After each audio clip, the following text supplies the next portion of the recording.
Hey Kickstarter, so we just got finished doing our first live broadcast, and one of the pieces of feedback that we got, not during the broadcast, but that we told people during the broadcast, is that we would kind of do a deep dive in all of the different angels, what their abilities are, and all the different scripts and what their abilities are, because you guys have not had the chance that some of the playtesters at the different conventions have had. So we're going to spend a little time doing that, and then hopefully after we've had a chance to describe all of the different angels and their abilities and the different scripts, you'll be able to put together in your head how you could use those in combination and be able to use them in conjunction with one another to be able to do some pretty cool stuff in the game.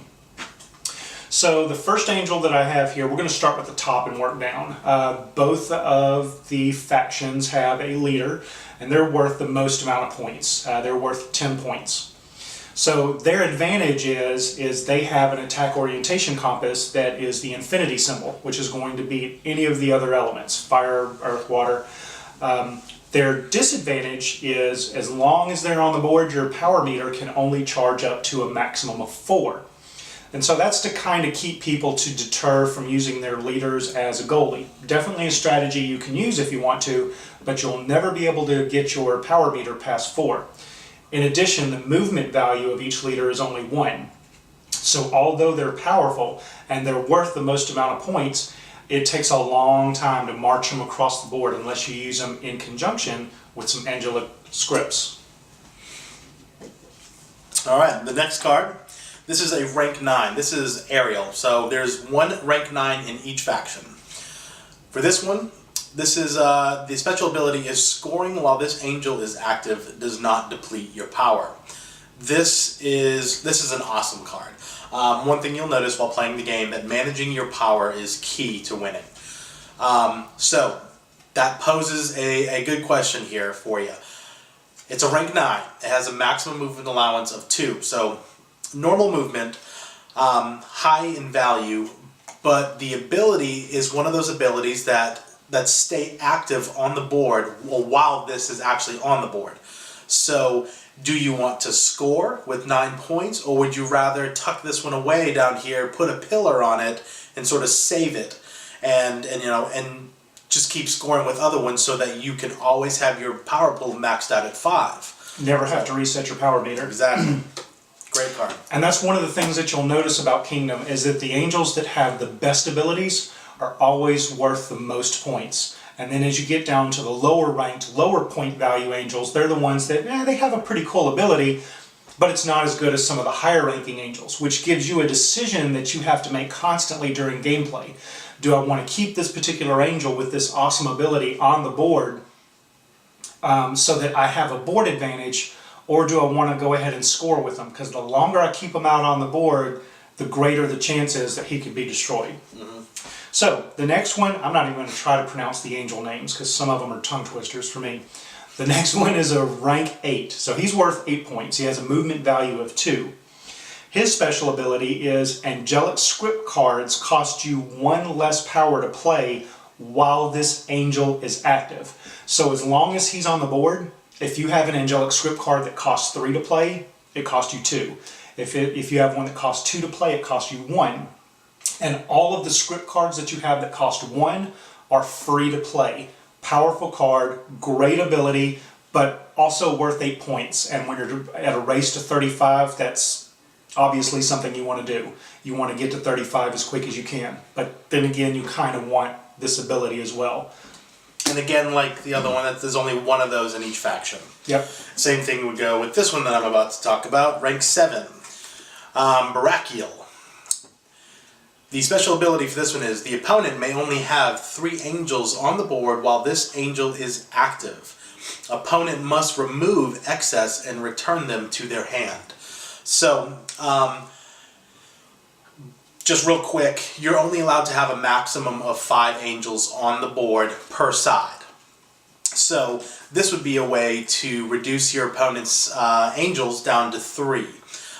Again, this is one of those angels where, man, this ability is really working for me right now, so I'd rather keep it on the board, or do I want to bring it up and score and get that 7 points? This one, I will have to admit, while playing, this one is a killer. This one can literally handcuff you. Very frustrating angel, but also at the same time, if you're playing, it can be really, really beneficial.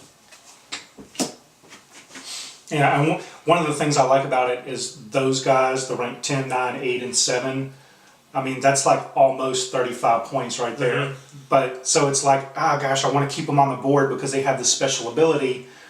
But then again, if I just score with those 4, I've almost got the game wrapped up. So, Right. and if you just leave those guys out on the board, then you're basically forced to just score with all your 1, 2, and 3 rank angels, and you would pretty much have to score with every single one of them in order to wrap up the win. So the next one that we have here is a rank 6. So he's worth 6 points when you score with him. Movement value of 2. His special ability is, when activated, you get to recover 1 script from your void and place it back into your hand. And we'll go over the scripts in a minute, after we get done with the deck. So if you have any of these in your void, graveyard, call it what you will, when he activates, you get to draw one of these, or not draw, you get to take one of these from your void, place it back into your hand to where you can reuse. And you'll see in a minute, there's some script cards in here that are pretty powerful and that you would definitely want to get back into your hand. All right, next one we have is Raphael. Is a rank 5. There's a number of rank 5s in both factions. This one, when this angel activates, all of your active rank 1 angels automatically score. One of my favorite angels. Nice combos you can do. Yeah, you can create some really cool combos. I've won a couple games by activating this angel and throwing a combo that they never saw coming. Something as simple as getting a bunch of my rank 1 angels on the board and active, and then just throwing this out there. You will find that this is one of the angels where you can create some really cool combos. There's another one that we'll be getting to that we'll talk about as well. But yeah, really good one. And one of the things that I've actually noticed with that card is if I see my opponent start to put pillars on rank 1 angels, I'm like, why is he putting a pillar on a rank 1 angel? It's only worth 1 point. I automatically start to suspect that one of his inactive angels has that ability and he's about to activate it to Right. where all those rank 1s will automatically score. And if you don't know, pillars they add a point to those rank 1s. So essentially all those rank 1s become a rank 2. So when they score. All right, so the next one is also a rank 5. So he's worth 5 points and he has a movement value of 2 as well. His special ability is attacking does not end this angel's turn. So normally in Kingdom, when an angel attacks, even if it could move more spaces, attacking ends his turn. So with this particular angel, he could attack, and if he won the skirmish and he had more movement to spare, he could attack again, and he could actually run the board. And when used in conjunction with some of the scripts that we're about to go over later, this one can also be pretty nasty. Be devastating, actually. All right, another rank 5, Emmanuel. When activated, destroy an opponent's pillar currently in play and place it in their void. So this is a really cool card. So you'll know, in the movement phase, activation comes before movement. So let's say, for example, your opponent has their main leader out, or a high-ranking angel, somewhere in the 8 or above, and they have a pillar on it, and they're moving across the field, and they're trying to score, and they think they're safe because they got a pillar on there, and nobody can touch them, and even if you were to attack them, all they would lose is just a pillar first. If you have this in play, and then you immediately activate, you can remove that pillar, and then spend your movement cubes to move and attack. So this one's really handy to save for the right moment. And what actually brings up another thing that I want to talk about. Activation, things like that, it's purely optional. When you're playing an angel, which is also optional, and then activating an angel to your choice, you can wait until there's the exact time or the right time to do that. So you have it face down and you just keep storing it and waiting for the right moment. That's totally fine. That's a good strategy. So yeah, I'm good with that one. Okay, so the next one, another rank 5, movement value of 2. The special ability for this one is when activated, you may look at the next 3 cards from your draw pile and then place them back in any order you wish. So this is a good setup card.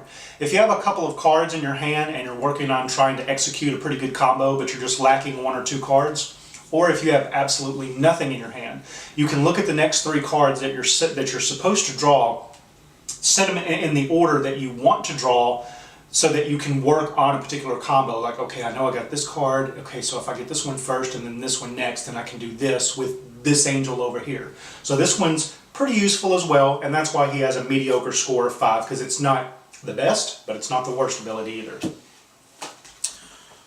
All right, another rank 5. This one is when activated, remove 1 card from play from your opponent's void. So this one's, you know, it's pretty cool. I haven't really been able to use this one effectively yet, to be honest with you. I know there's going to be some really cool things with this one. So, for example, we talked about an angel where you can pull something out of your void and put it back in your hand. Well, this will actually, if you know there's, you know, your opponent really wants a certain script or a certain angel back in play, you can utilize this to Kill it from play. Mm-hmm. When we say kill it from play, you take it off the board altogether, you put it aside, and you don't use it. I'm still waiting for an opportunity to use this in a good way. And that's why that one has a lower point value, because I think that one's a little more circumstantial. Yeah, it is. Obviously, the best use of that particular card would be, and this will make more sense when you see the script, our script deep dive that we'll do after this.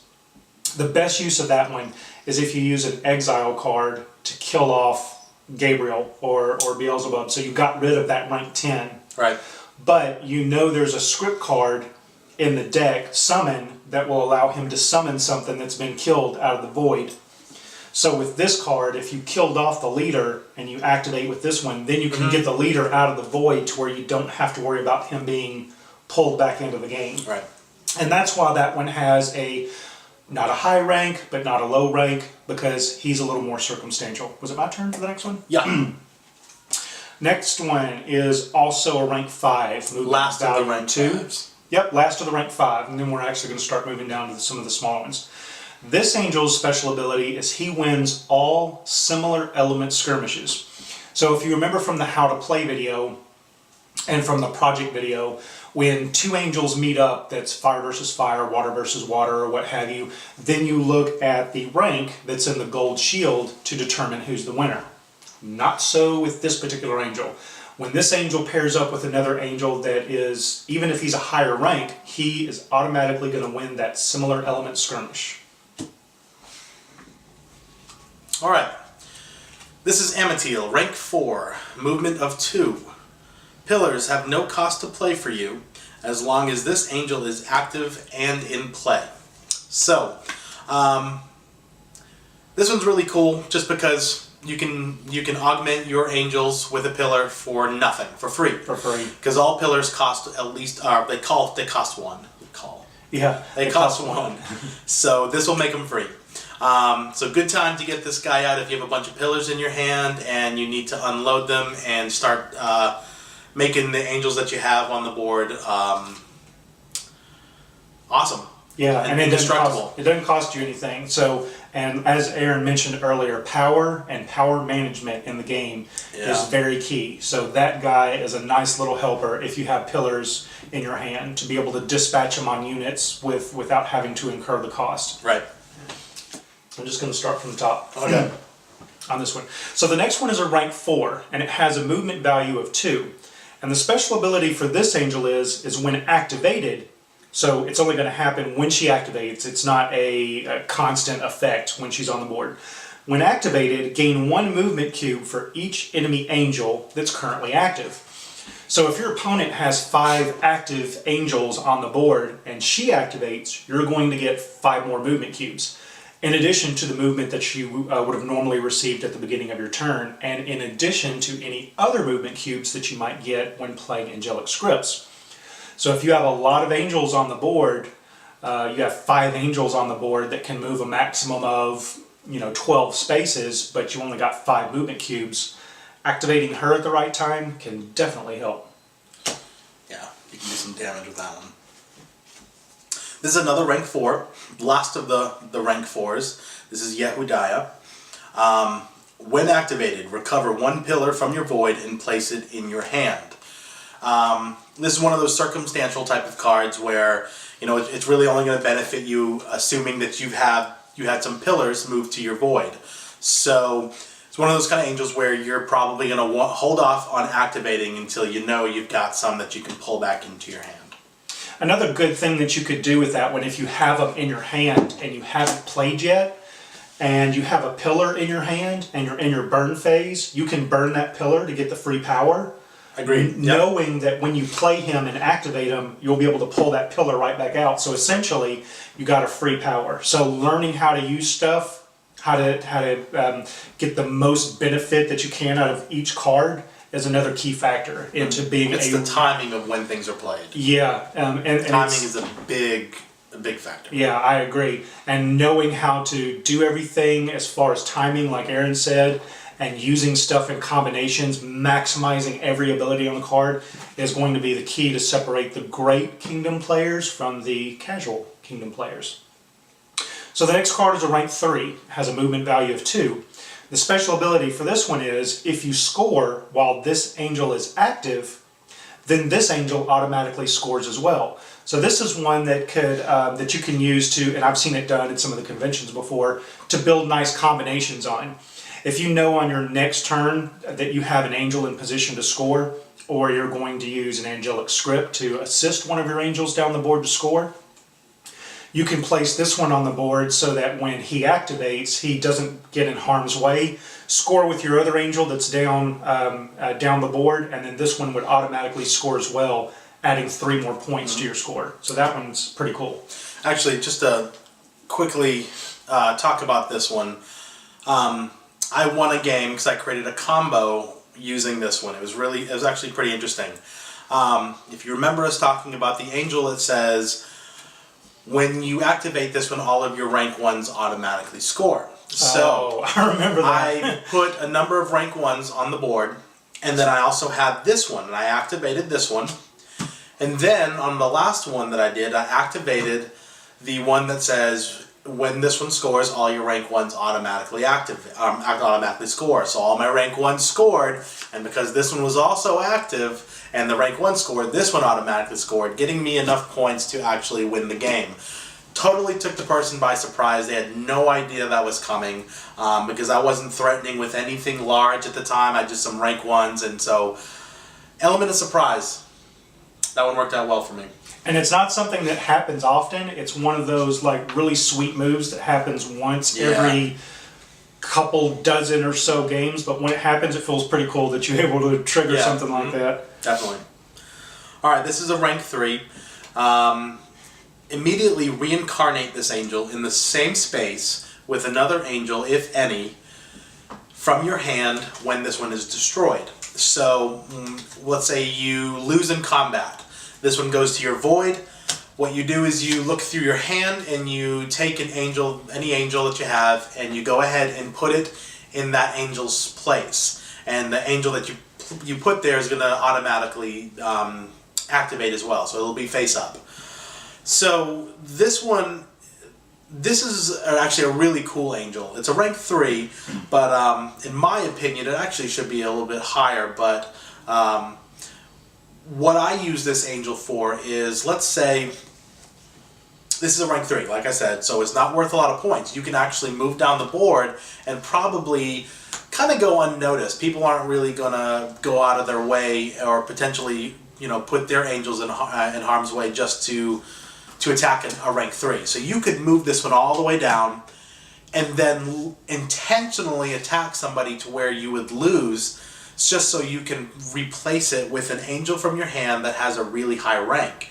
So for example, let's say the leader angel, your Gabriel or Beelzebub, they only have a movement allowance of 1, so they're pretty slow. This one has a movement allowance of 2, so why don't you could use this one, move all the way down, get there, attack somebody where you would lose, and then replace it with your leader angel, and then score. So that's a good way to I guess circumvent the only one movement space allowed on those leaders. So cool angel. And there's a lot of other tricks that you can do in the game to speed up the leaders too. That's one of them. That is a cool use that I've seen done with some of the play testing. So this one also has a rank of 2 and a movement value of 2. And the special ability for this one is when activated, you may return one of your opponent's active angels back to its starting zone or nearest space. So this is more or less like an inconvenience angel, which is why it's not too many points. But if used at the right moment, it might actually save you the game. If your opponent is just about to score and you know on his next turn he's going to score, and you have this angel inactive, when she activates, you can take that angel that you know he was going to score with and push him all the way back to the start where he has to start over again. And since that angel has already collected a benefit from Earth, more than likely, because I would have to say 95% of the angels usually stop at Earth to get a power charge, not only is that angel going to have to march all the way down the board again, but he's not going to be able to get another benefit from Earth either. Alright, last of the rank 2s, we have Angel's ability while active. This angel only needs 1 movement cube to move 2 spaces. So it does have a maximum movement of 2, so it does have to adhere to that. But in order to move those 2 spaces, you only need 1 cube. So this one moves very quickly. I would use this angel, I usually bring out this angel early and lay it down and start moving across the board quickly, so I can either A, stop on Earth, get some more power, or get this one just to score quickly with 2 points. Provided that you draw them early. Provided that you draw them early. Yeah. Mm-hmm. Then all the rest of these are your rank 1 angels. So these would be equivalent to your pawns, your cannon fodder. They have a rank of 1, a value of 1. But they're not to be underestimated. They still have a couple of pretty cool things that they can do. The first thing is they are the most mobile out of every angel in the game. All of your rank 1s have a maximum movement value of 3. So even though they're not worth as many points, relatively weak in combat, they're the most agile. And then their special ability is that when they activate, they automatically add 1 to your power pool when they activate. Now that's a one-time thing. It's not going to recur every single turn to where you're automatically going to gain 1 power for each rank 1 angel on the board. It's a one-time thing when they activate. But for 6 rank 1 angels, when they automatically activate, that's 6 free power. Mm-hmm. The other disadvantage to the rank 1 angels is you'll notice that each one of their attack orientation compasses is the same exact element in each and every direction. So they have little combat value, but definitely not to be underestimated. No, and again, those are angels that I usually see played early. Most people will play those just so they can start gaining their power quickly. Yeah, I mean, I really don't know of anyone that hates rank 1 angels because, as we've probably said numerous times throughout this so far, power is key. Power is movement, power is angelic scripts. So having a little card that gives you 1 power just because he pops on the board, yeah, that's pretty cool. The only other angel we should mention here, it's actually a rank 2, and it does have a movement of 2, but there's no ability on this one. The reason we left this one blank is Casey and I wanted to leave this up to the backers. We have a number of abilities that we have been playtesting and that we really like, but we wanted to poll the backers and have them choose which one they would like to see this angel equipped with. So, and we'll be rolling that out in a survey soon. When we get more backers. Right now we're still early in the campaign, so we want to get more backers in so they can be made aware of it and have the chance to vote. Possibly on like the last broadcast or something that we do, or second to last broadcast. So that concludes the video on all of the angels and all their special abilities. Now check out the video on the angelic scripts where you'll be able to hopefully see how stuff is used in combination, both with the scripts itself and then with the abilities.